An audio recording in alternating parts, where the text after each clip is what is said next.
So where were you working? Scott was one of the homeless tenters that the city forced out of Oppenheimer Park last year, but he never got the social housing that the city promised. After being out in the street for a month, he finally got into a shelter and he thought he was going to get social housing. And that triage about what, 3 or 4 months now? Under the impression that I was going to get into this building on West 2nd to find out Thursday that I'm not getting in there because BC Housing says no to social housing, red supplement only if I go market rental basically. You've got to find a market rental, then they'll pay you a supplement To make up the difference, $375 up to $750. Still, Scott has not been able to find an apartment. My nurse told me Friday we cannot do any more for you.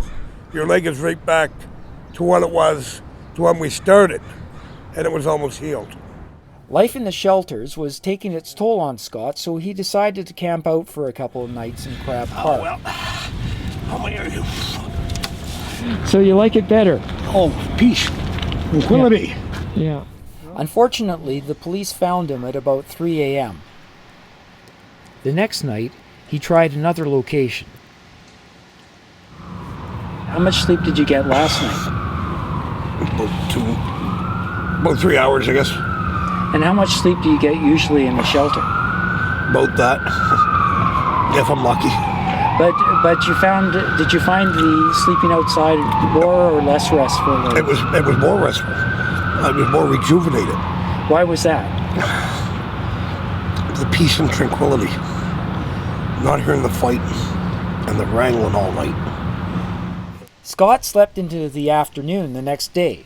Unfortunately, Scott had another stroke when he returned to the shelter, then ended up having to leave because his sleeping bag got stolen. Just after supper, to find my room was ransacked and my sleeping bag was gone off the bed. I see a coffee cup sitting there, which I know it's not mine, but I know who it belongs to.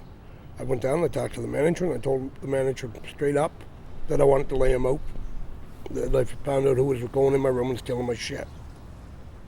I confronted the fellow that was robbing me and he said, if you touch me, I'm calling the police. I was advised by the staff that if I touched him, I'd be charged. So I took it upon myself to leave. In the course of leaving the shelter, Scott lost more stuff, including his ID. Asked them if I could leave stuff. They said, yes, you can leave some stuff for 2 weeks. I said, I'll be back for it. But I realized that I'd forgotten my ID, which was locked in the locker they provide. I called them first thing in the morning and tell them, look, my ID was in the locker. I forgot it. I have the key. I'll be down tomorrow to get it. But they can't find my ID, which shouldn't be hard to find. It's in a laptop bag. We called the shelter to see if they could find the ID. They could not. Scott has not been back to a shelter since.